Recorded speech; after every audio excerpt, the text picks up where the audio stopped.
Irmãos, boa noite, mais uma quarta-feira, e aqui nós nos encontramos para estudarmos a palavra do Senhor, dando sequência ao nosso estudo lá no livro de Êxodo. Portanto, gostaria que você abrisse a sua Bíblia lá em Êxodo capítulo de número 3.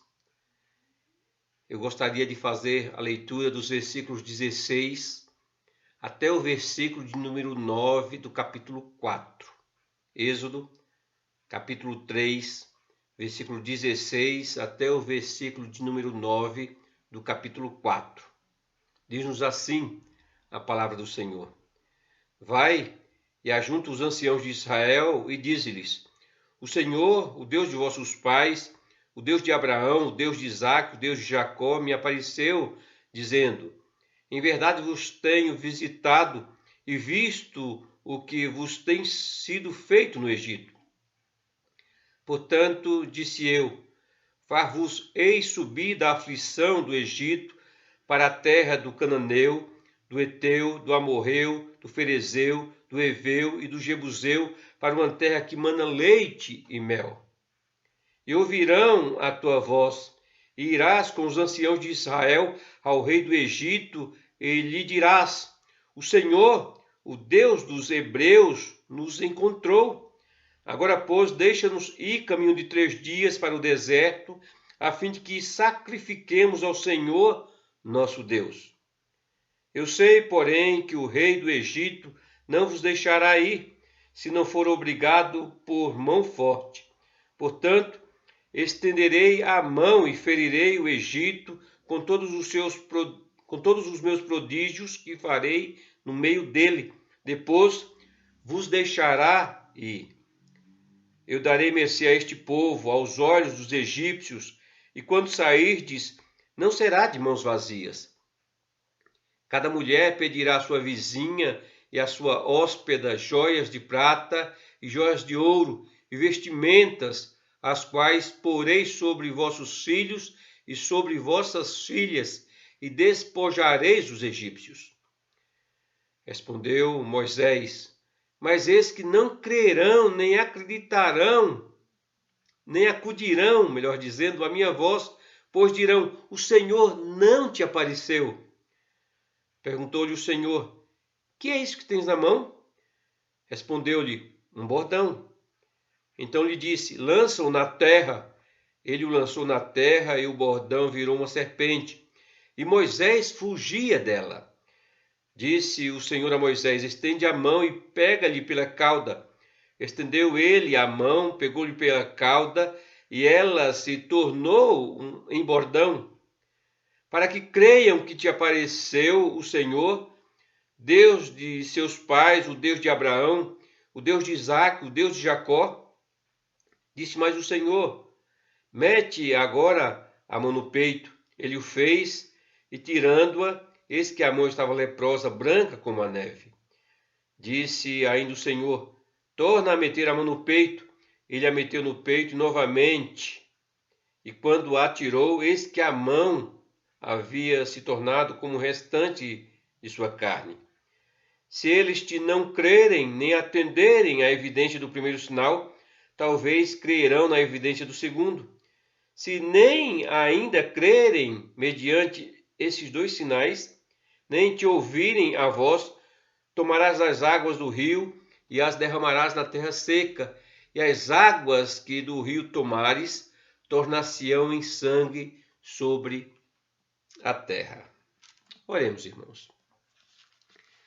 Deus querido, nós te agradecemos, nós te louvamos por este momento que temos de estudar a tua palavra.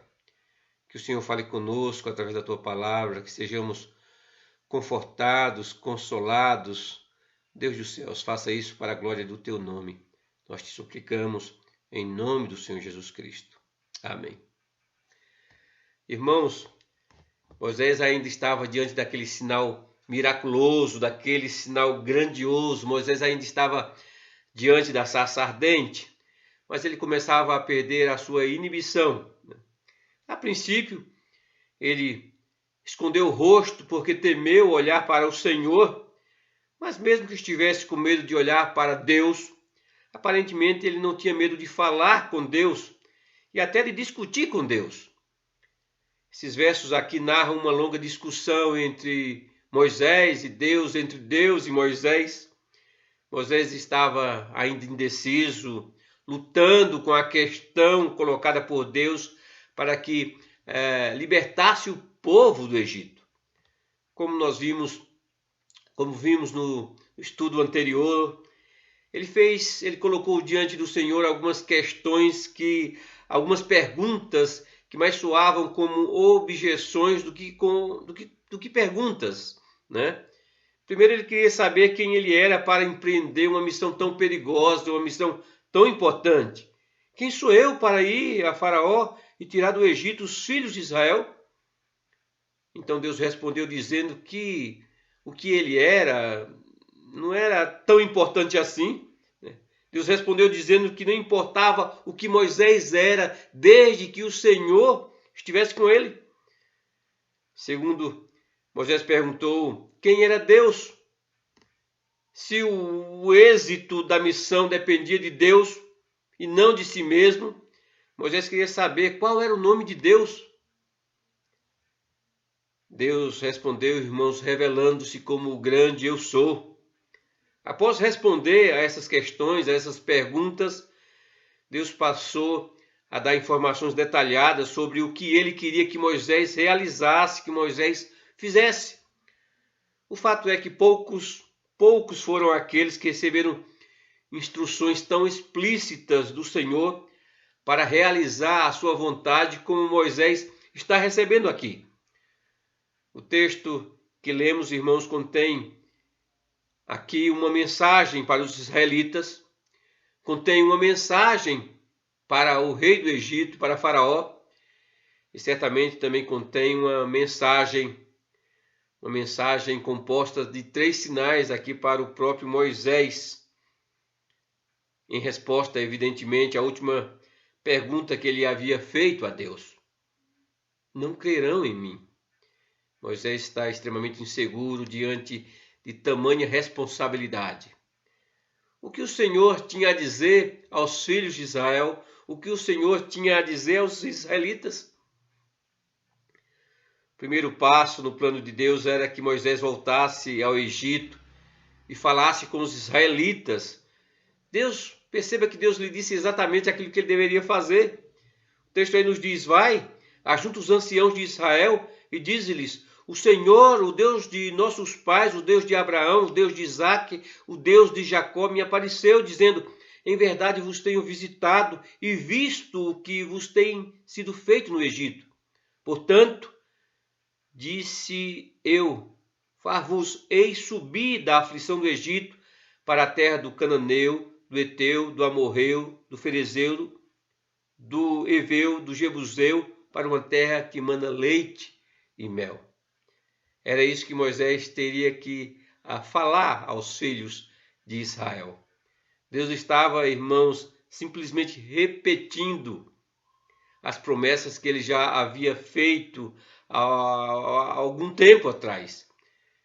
Quando Moisés voltasse para o Egito, ele deveria repetir para os anciãos exatamente o que ele tinha visto, exatamente aquilo que ele tinha ouvido.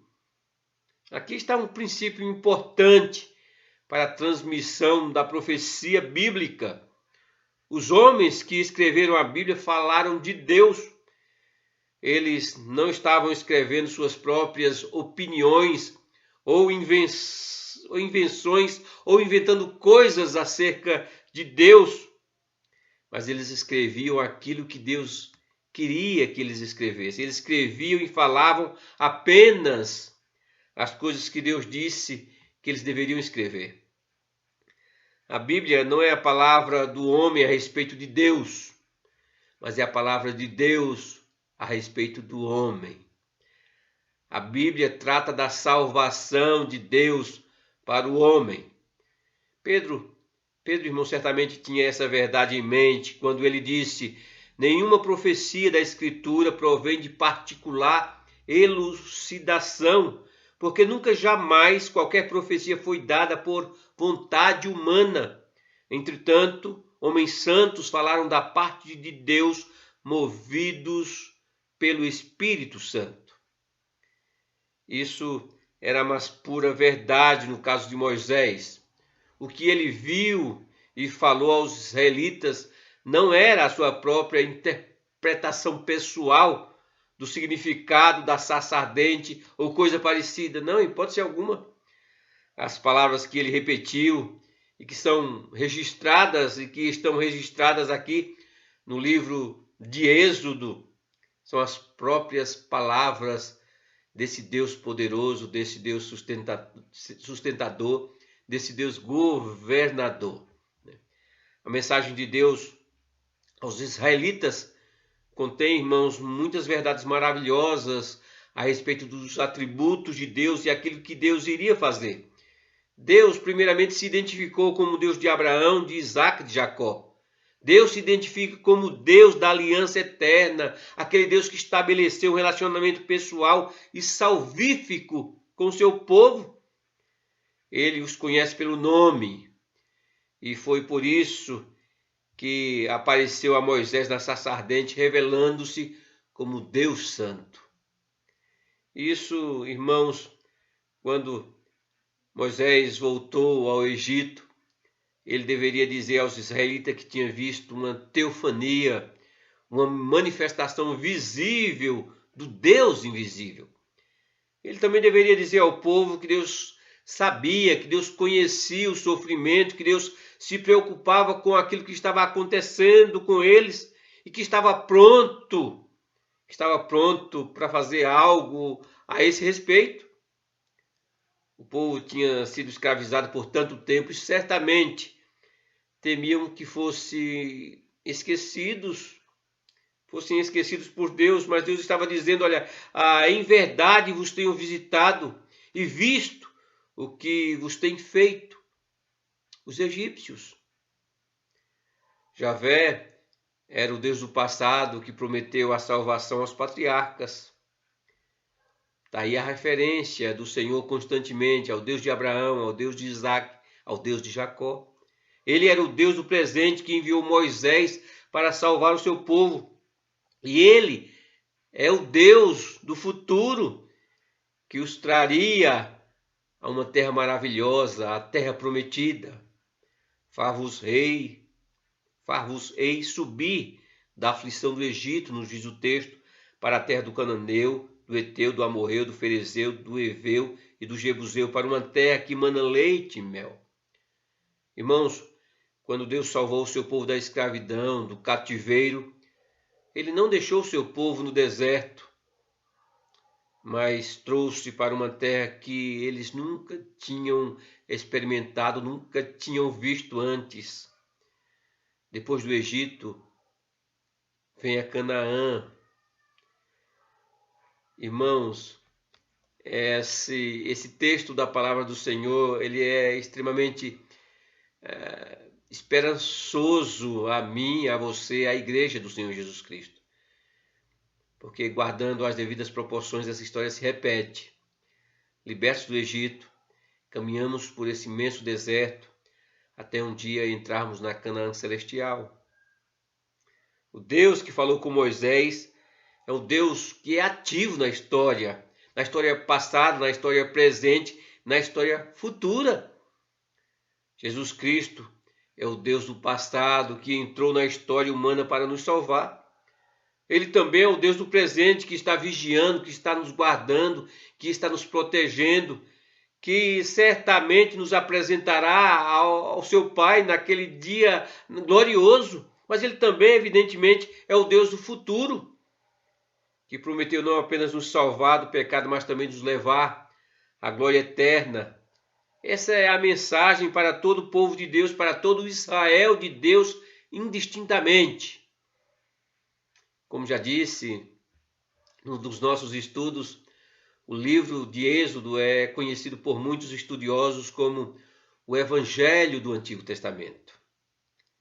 Essa era a mensagem do Senhor para o seu povo. A esperança.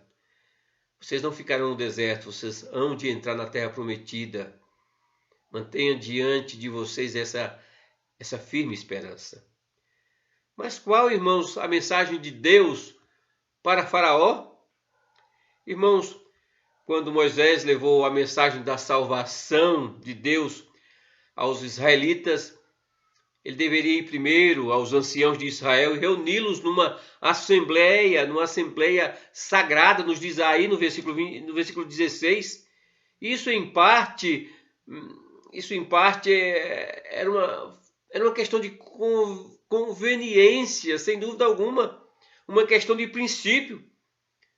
Deus confiou o cuidado do seu povo a um grupo de homens, e esses homens deveriam executar esse governo sobre o povo com responsabilidade, autoridade espiritual sobre eles. Mesmo depois que Moisés se tornou seu líder, esses anciãos continuaram a exercer esse papel proeminente na vida de todo o povo de Deus. Da mesma forma, irmãos, a igreja do Senhor Jesus Cristo, ela é supostamente governada por um grupo de pessoas, presbíteros, que juntos pastoreiam, zelam, cuidam do rebanho de Deus, do rebanho do Senhor. Havia, evidentemente, outra razão para que Moisés reunisse os anciãos. Moisés precisava de ajuda para cumprir o seu chamado. Deus não pretendia, irmãos, que Moisés se aproximasse, que Moisés fosse até Faraó sozinho, mas com apoio e que certamente ele fosse encorajado pelos anciãos. Versículo 18 nos diz: e ouvirão a tua voz e irás com os anciãos de Israel ao rei do Egito. Uma vez que Moisés tivesse convencido os líderes espirituais de Israel de que tinha de fato visto o Senhor, ele seria capaz de ser encorajado e receber conselhos daqueles homens. Qual era a mensagem que Faraó, ou melhor, qual era a mensagem que Moisés deveria entregar a Faraó? O texto aí nos diz: o Senhor, o Deus dos hebreus, nos encontrou. Agora, pois, deixa-nos ir caminho de 3 dias para o deserto, a fim de que sacrifiquemos ao Senhor nosso Deus. Irmãos, o que é surpreendente nesse versículo aqui, o versículo 18, o que é surpreendente aqui sobre essa mensagem é que ele pediu apenas 3 dias. 3 dias de folga, podemos dizer assim. Deus já havia prometido levar todo o povo da terra Canaã, da terra do Egito, melhor dizendo, até a Canaã. Mas quando eles foram pela primeira vez falar com o Faraó, eles fizeram o êxodo soar como se fosse um final de semana, 3 dias apenas. Como resolver essa questão? De maneira, irmãos, que alguns eruditos, alguns estudiosos objetam com relação a isso, dizendo que Deus não estava sendo honesto com Faraó. Deus não estava sendo honesto, que Deus estava mentindo a Faraó. Alguns estudiosos chegam a dizer isso. E dizem, sua verdadeira intenção era reunir seu povo no Sinai, que era muito mais distante do que 3 dias de viagem. Então Deus não estava sendo sincero. Aquilo que eles falaram, melhor dizendo, aquilo que Moisés disse ao povo era uma grande mentira. Ou melhor, disse a Faraó era uma grande mentira. No entanto, irmãos, há várias maneiras de responder a essa objeção. E nós que estudamos a Bíblia devemos estar atentos a essas questões. Uma delas é salientar que, estritamente falando, Moisés e os anciãos não disseram nenhuma mentira. Eles simplesmente pediram para fazer uma viagem de 3 dias sem dizer se voltariam ou não. Eles não disseram se voltariam. Eles pediram 3 dias para viajar até o lugar onde o Senhor seria adorado. Outra solução para esse problema está nos costumes antigos. Há evidências de que a frase viagem de 3 dias era usada para se referir a qualquer viagem de longa duração ou de duração indefinida. E de fato, né? Enfim, Moisés, seja qual for o argumento usado, é óbvio que Faraó não foi enganado e Moisés não tinha essa intenção e, sinceramente, ele nem precisava disso. Ele não precisava, em hipótese alguma, disso. Irmãos, o que era mais importante era o propósito da viagem. Eles não poderiam adorar o Senhor no Egito, eles deveriam sair do Egito, sair daquele lugar, deixar aquele lugar para adorar o Senhor. Eles pediram permissão para se encontrar com Deus. Lembre-se que desde o início, o êxodo sempre foi para a glória de Deus. Sempre. Assim, a verdadeira questão não era quanto tempo os israelitas ficariam fora do Egito, mas se Faraó estava ou não disposto a deixá-los que eles glorificassem a Deus. Faraó desejava manter a glória sobre si mesmo. E ele sabia que se ele concedesse um simples pedido como esse aqui, mostraria que a glória realmente não lhe pertencia. Lembre-se, irmãos, que Faraó aqui não está sozinho. Há alguém aqui por trás de Faraó. Satanás aqui está por trás de Faraó e é Satanás que deseja ser glorificado a todo instante, o tempo todo. É ele que deseja a glória devida unicamente ao Senhor. Viver para a glória de Deus ou viver para a nossa própria glória. Essa é uma escolha que todo ser humano tem que fazer. Faraó também teve que escolher.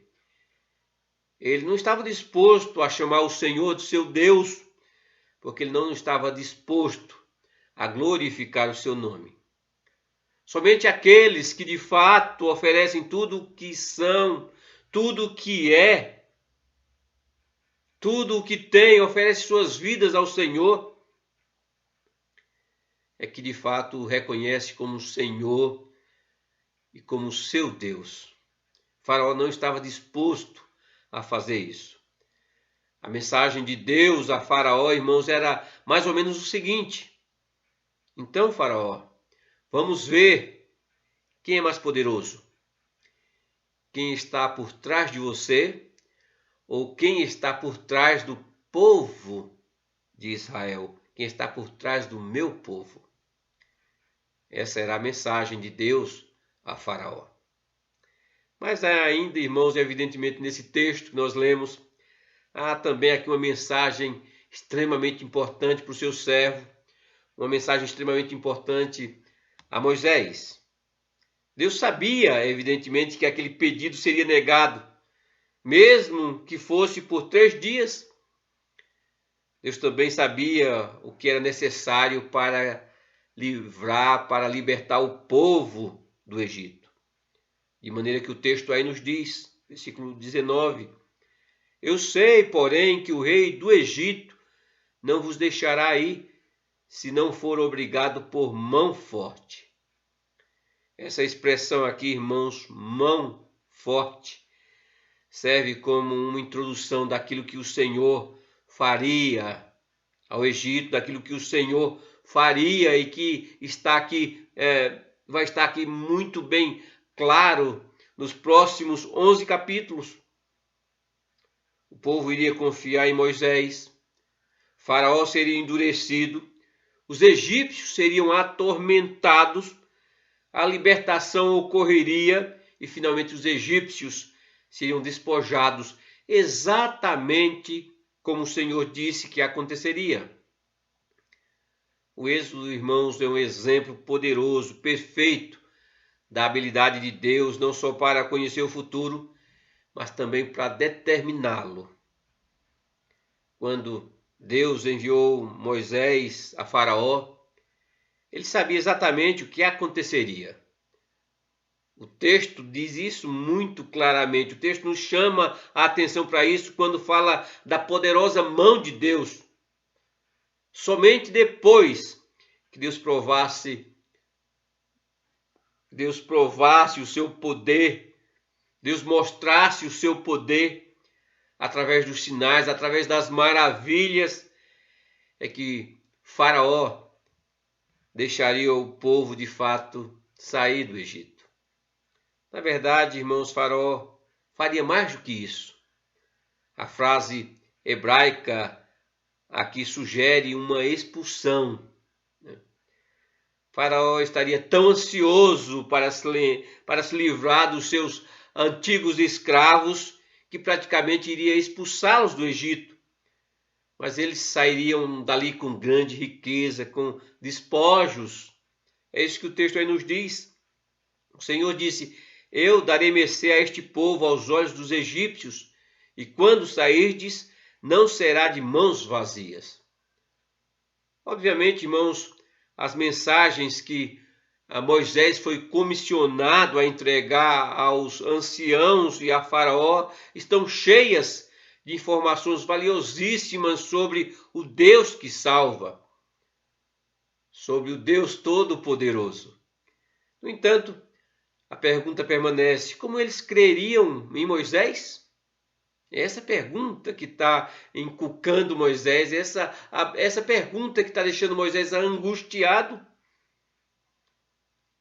O início do que Deus diz no versículo 18 seria suficiente. Moisés não deveria duvidar. O Senhor disse: Moisés, eles ouvirão a tua voz. Mas Moisés ainda estava engasgado com tudo aquilo e ele insiste: mas eis que não crerão, nem acudirão à minha voz, pois dirão: o Senhor não te apareceu. Por mais impertinente que fosse, Deus responde a sua pergunta de forma graciosa, de forma paciente, dando a Moisés 3 sinais, 3 manifestações visíveis do seu poder. Deus começou perguntando o que ele tinha na mão. O que é isso que tens na mão? Respondeu: um bordão. Então lhe disse: lança-o na terra. Ele o lançou na terra e o bordão virou uma serpente, e Moisés fugia dela. Provavelmente, irmãos, Moisés tivesse carregado aquele bordão, aquele cajado, por muitos anos. Por muitos anos. Contudo, quando o Senhor transformou aquele cajado, aquele bordão, como em outras traduções, em cobra, ele fugia. Foi quando ouviu do Senhor: Moisés, estende a mão e pega pela cauda. Era preciso fé para atender aquilo que o Senhor estava pedindo, porque não se tratava de qualquer serpente. Não se tratava. Era preciso fé para fazer aquilo que o Senhor estava pedindo. Quando Deus lhe disse para pegar a serpente pela cauda, ele usou uma palavra que significa agarra. Mas quando a palavra de Deus, irmãos, quando a Bíblia descreve o que Moisés fez, usa uma palavra que significa que ele pegou já querendo soltar. Ou seja, tudo isso mostrava a sua insegurança. Moisés tinha muito a aprender e o Senhor pacientemente lhe ensinava. O Senhor pacientemente tratava com seu servo. É sempre assim que o Senhor age. O Senhor pacientemente nos ensina a confiar nele, a descansar nele, a colocar nossa esperança unicamente nele. Deus usou, irmãos, aquele fato para mostrar a Moisés como ele pode usar, como ele de fato pode usar algo comum para realizar o seu propósito extraordinário. Em outras palavras, Deus estava dizendo: olhe, Moisés, se você tem dúvidas, deixe-me mostrar o que eu posso fazer. Mais tarde, Deus usaria essa mesma vara para trazer as pragas sobre o Egito.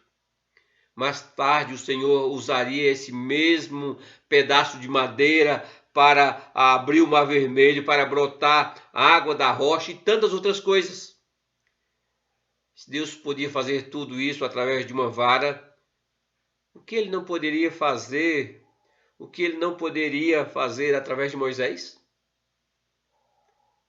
Deus estava mostrando que se Moisés desejasse de fato ser um instrumento em suas mãos, ser um instrumento para o seu poder, ele deveria de fato se colocar nas mãos do Senhor, como aquela vara que Moisés andava, que Moisés carregava há algum tempo.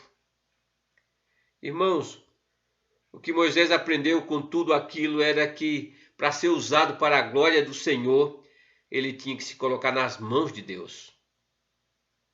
Essa é uma grande lição para mim e para você. Se desejamos de fato que o Senhor nos use para a glória do seu nome, devemos nos comportar semelhantemente. Devemos descansar, colocar, depositar as nossas vidas em suas mãos. A serpente era um símbolo do Egito, nós sabemos disso. Eles adoravam a serpente como uma fonte de sabedoria, uma fonte de cura. Quando Deus transforma uma vara em serpente, novamente em vara, ele estava demonstrando a sua autoridade sobre os deuses do Egito. Certamente esse sinal seria suficiente. No entanto, Deus deu também aqui um segundo sinal. Se ele podia usar uma vara, ele também podia usar, ou ele podia usar certamente a mão que segurava a vara. O texto aí nos diz: mete agora a mão no peito. E ele o fez. E tirando-a, eis que a mão estava leprosa, branca como a neve. Disse ainda o Senhor: torna a meter a mão no peito. Ele a meteu no peito novamente, e quando a tirou, eis que havia tornado como o restante da sua carne. Evidentemente, irmãos, que esse sinal não era tão surpreendente quanto o primeiro sinal. A lepra era uma doença altamente contagiosa, incurável. O aparecimento de súbito dessa doença causaria um choque tremendo entre o povo, enquanto que o seu desaparecimento seria um milagre inconfundível. E então o Senhor conclui dizendo: se nem ainda crerem mediante esses dois sinais, nem te ouvirem a voz, tomarás das águas do rio e as derramarás na terra seca, e tornarão em sangue sobre a terra. Evidentemente, irmãos, cada um desses sinais mostrava as credenciais de Moisés como um servo do Deus Altíssimo, como um servo, como um profeta do verdadeiro Deus.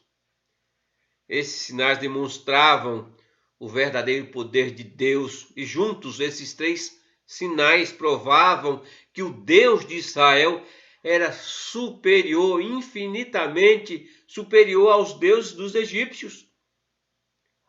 Irmãos, muitas pessoas ainda hoje estão procurando um sinal de Deus. Muitas delas querem saber com certeza onde Deus está, quem realmente Ele é. Parecem até que estão dispostas a crer nele, mas primeiro exigem algum tipo de sinal. A verdade é que Deus, o Senhor das nossas vidas, Ele já deu um sinal miraculoso, o sinal do túmulo vazio. A vida terrena do Senhor Jesus Cristo terminou numa cruz de madeira, fora dos arredores de Jerusalém. Ele se fez maldito, e como maldito, ele não poderia morrer dentro dos muros de Jerusalém. A Bíblia diz que a sua morte pagou a penalidade por nossos pecados, e através da cruz podemos ter comunhão com Ele, podemos ter eternamente comunhão com Ele, porque Ele ressuscitou. Esse é o maior sinal de Deus para a sua igreja. Sua ressurreição, irmãos, é o sinal de que o cristianismo é verdadeiro, de que o cristianismo é diferente, completamente diferente de todas as demais religiões. Por isso, irmãos, eu posso descansar a minha vida em suas mãos, eu posso, de fato, descansar nesse Deus que cuida do seu povo, que guarda o seu povo, que protege o seu povo. Que aquele que nos tirou do Egito, da escravidão de Satanás, há de nos conduzir por esse imenso deserto, nos proteger, nos consolar, nos guardar, até que cheguemos aos portais celestiais, até a nossa Canaã celestial, até os céus. Ele prometeu fazer isso, irmãos, e Ele fará. Que jamais, irmãos, percamos suas promessas de vista, pois tudo aquilo que Ele falou, certamente Ele cumprirá. Não podemos duvidar como muitos duvidaram. Nós conhecemos a história, mas devemos crer e aguardar aquele dia glorioso. O dia em que Ele se manifestará, o dia em que nós o veremos como Ele é. Que o Senhor nos abençoe, que o Senhor derrame da sua graça sobre as nossas vidas, que através da sua palavra sejamos alimentados. Amém. Oremos. Deus dos céus, nós te agradecemos, nós te louvamos, porque através da tua palavra o Senhor tem nos fortalecido a nossa fé. Deus dos céus, guarda-nos diante deste mundo mau, preserva-nos, ó Pai, de maneira que a nossa fé jamais se esmoreça, de maneira que a nossa fé se mantenha firme, de maneira que a nossa esperança esteja unicamente no Senhor. Derrama sobre nós a tua graça, nos fortaleça o teu povo, a tua igreja, diante de dias e tempos tão maus. Em nome do Senhor Jesus Cristo, faça isso para a glória do teu nome, nós te pedimos. Amém. Que o Senhor nos abençoe, irmãos, que daremos continuação na próxima quarta-feira nesse texto da palavra de Deus. Amém.